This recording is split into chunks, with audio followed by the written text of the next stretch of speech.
What's up, everybody? Welcome back to Mohawk Motors. My name is Jason. So today is going to be a quick update video on where I am, what I've been working on, and what I hope to have accomplished soon. So let me show you what's been going on with the ASSBLAZER project and what's been keeping me from getting more done on the ASSBLAZER project. Okay, so I'm still waiting on the torque converter for the ASSBLAZER to get here. But I figured I might as well get as much other stuff, small stuff, plumbing stuff as I can figured out until it gets here. That way, when it arrives, I can slam it in the transmission, get the transmission and engine bolted together, and then swap them into it. So I've gone ahead. I decided to just run all new accessory brackets. New alternator. The one that's on there now is whining. I kind of like it. It sounds like a supercharger, but it's only a matter of time until that thing dies. I can see that it's locking up here and there because there's rubber from the serpentine belt all over the side of the alternator in the truck right here. So with that in mind, I replaced the power steering pump because the one currently in there, it howls when you turn all the way to lock. I've checked the fluid, I've flushed the fluid, the pump's just dying. So since I already was getting replacing those, I figured I might as well put a new water pump on this thing and not worry about any of it for forever, right? So new water pump, new alternator, new power steering pump, new idler, new tensioner, new 160-degree thermostat. I did reuse the old water neck. I had this one laying around somewhere, so I just bolted that on there. Most of them are the same on the truck accessory setups, so I have that. I do still need to steal the steam crossover from the engine in the truck, but that's quick when I have it out. The big thing I got done, I got the fuel system on the intake manifold plumbed up. I'm actually really happy with this. So I'm using I wound up using the two driver side fuel rails from a 2007 Suburban. The biggest reason I used from a 2007 Suburban is because I was able to buy them on eBay with the flex fuel injectors still in them for like $100. So I wound up, now I'll have 16 flex fuel injectors to be able to choose the best 8 and use those, plus both of those driver side fuel rails to be able to get my system plumbed up here as a return style system without having to pay the price for big aftermarket fuel rails. So I've got one here. What would have been the fuel inlet is now my fuel outlet to my pressure regulator. My pressure regulator, I'll get it set once I have the engine running, but it returns, wraps around the back of the manifold here to a 180, and then a 6AN to 5/16 quick disconnect fitting. So my return and supply, I'll be able to connect these up right to the factory supply and return lines. My evap line, I'll also be able to connect right to the factory evap line. So it's going to be really clean. I like the way it looks, and the biggest thing is it's all contained on the intake manifold. So if I ever need to remove the intake manifold, or in this case, I'm going to install the engine without the intake manifold on it, and then I'll easily be able to put the intake manifold in place and bolt it down once the engine and transmission are in. So I'm really happy with how this came out. I'll put links to all the parts I used, the fuel pressure regulator kit, the the couple 180s I used, and the little adapter here to the quick disconnect. You probably also noticed I have fuel injector connector adapters on here. I don't want to hack up the harness. I'm going to be reusing the stock harness and PCM to run this thing because I still have to get it through emissions inspection, and it's not a real wild setup. It's a cam, heads, intake setup. I mean, the stock computer is more than capable of running that, and it'll allow me to stay legal past Maryland's emissions inspections and everything else without any issues. So I have those on there. These came from ICT Billet. That's the second pair of adapters I bought. I bought a cheap pair. They didn't fit. The connectors wouldn't even go onto the injectors. I took them apart. Turns out their little wire connections they were awful.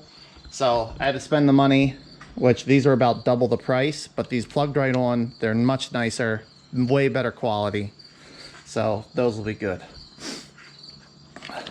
I have the 8-pin to 6-pin adapter, the X-Link. Now I do still need to figure out how I'm going to run this crank vent, because this manifold doesn't have a provision for it. So I'm gonna have to decide what I'm gonna do there. I'm gonna reuse the PCV line that is currently on the truck. And then I'm gonna have to get a T spliced into this vacuum line because the Assblazer still uses vacuum for some of the HVAC controls. So I need to be able to access that as well. The air conditioning compressor and bracket, I'll steal off of the current engine and install onto this one before I drop it down into the truck. Well, that's pretty much all I can do on that until it's time to actually bolt it to the transmission and get them bolted into the truck.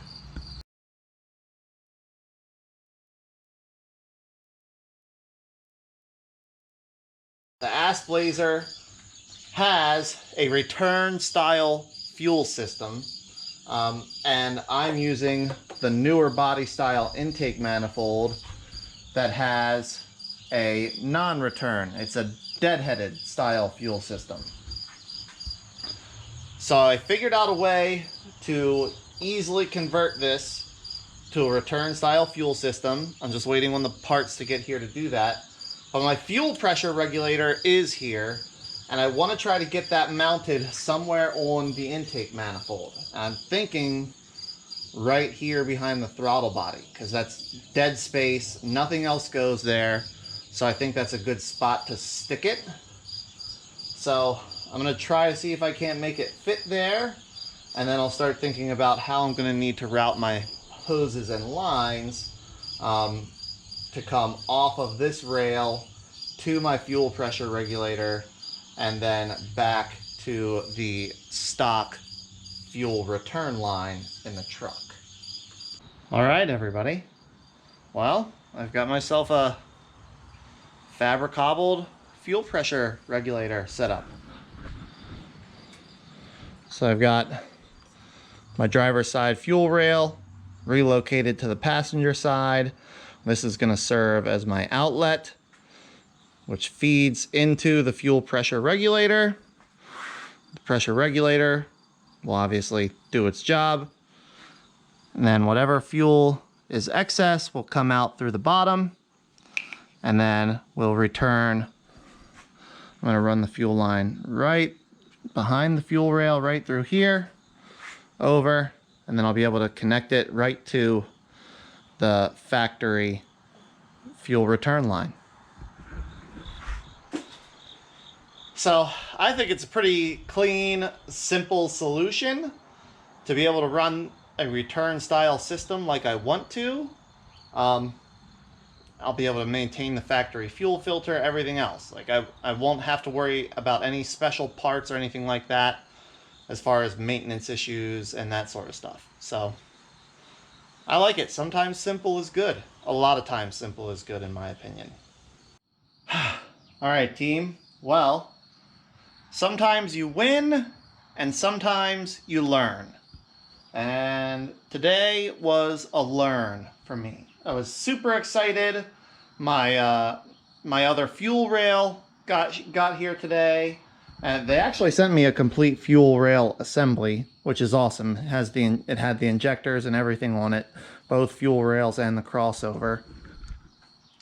So that was awesome, especially because it came with injectors that flow more. These injectors are, their part number crosses over to an LY6 engine, and they flow about 30 pounds an hour of fuel,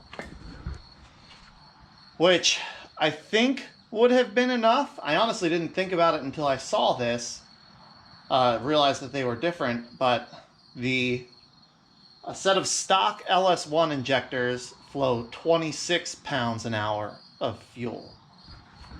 These LY6 injectors flow 30 pounds an hour of fuel.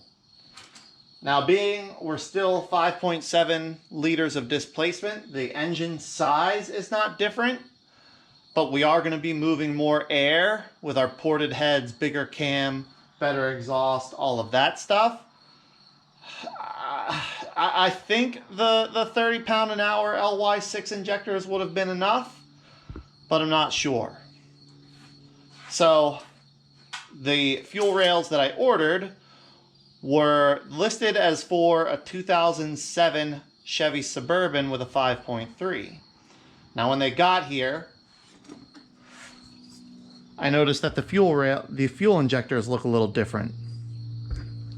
I didn't think much of it, but I looked at the part number and looked them up, and these part number crosses over to an LC9, and the LC9 injectors flow 36 pounds an hour of fuel, which is substantially more than 26 pounds an hour like a stock LS1 has, and I think they'll move more than enough fuel for what we're trying to do with this engine. Now, here's where I learned. If you look at these two fuel rails side by side here, you can see there's a difference. The LC9 fuel rail, the injector hats are kind of short. The LY6 fuel rail, the injector hats are noticeably longer.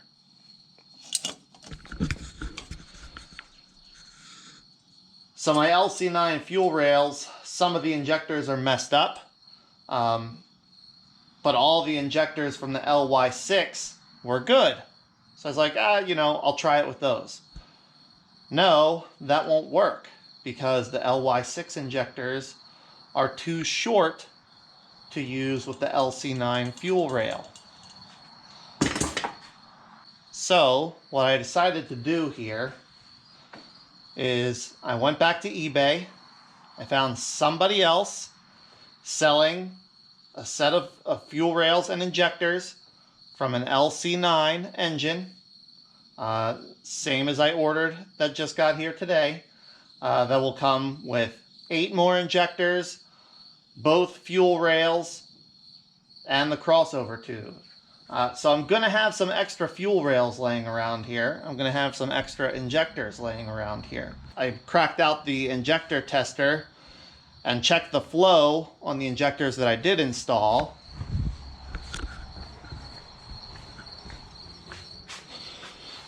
This is the driver's side fuel rail for the LC9 that I ordered and came online. And these are 4 of the LC9 injectors that they weren't damaged, all the O-rings were in good shape, nothing was missing. So I at least have this side still together, ready to go. So a little bit of a setback, but I'm gonna have better flowing injectors that I know are gonna provide me with enough fuel. I'm not gonna have any worry at all about running out of fuel, especially in the higher RPM range where we're really moving some air through this engine. All right, everybody. Well, I've been putting these clips together, putting this video together for the past couple weeks. I'm I'm trying to get it wrapped up for you so I can get it out, let you know what's going on. The engine is dressed and ready for the party. This is as much as I can get onto it. I'm probably gonna have to take some pieces off of it to get it into the truck, but it's cock locked and ready to rock. I got a notification last night. My torque converter has shipped. Today's Friday the 22nd. So torque converter is supposed to be here next Wednesday. That's super exciting. So I'm gonna work on getting the engine out of the Assblazer, and as soon as the torque converter gets here, I'll be able to get it poked into the transmission, bolt it up to the engine, and then slide this in and get that thing back on the road with this new power plant in it. I'm super excited. I think it's gonna be a blast to drive. I hope you guys are looking forward to seeing that this project finally together with the upgrades, and really I want to do some performance testing on it and see what it'll do. But that's going to be the next video. That's it for this one, everybody. Thanks so much for watching. I hope you enjoyed, and until the next video, take care.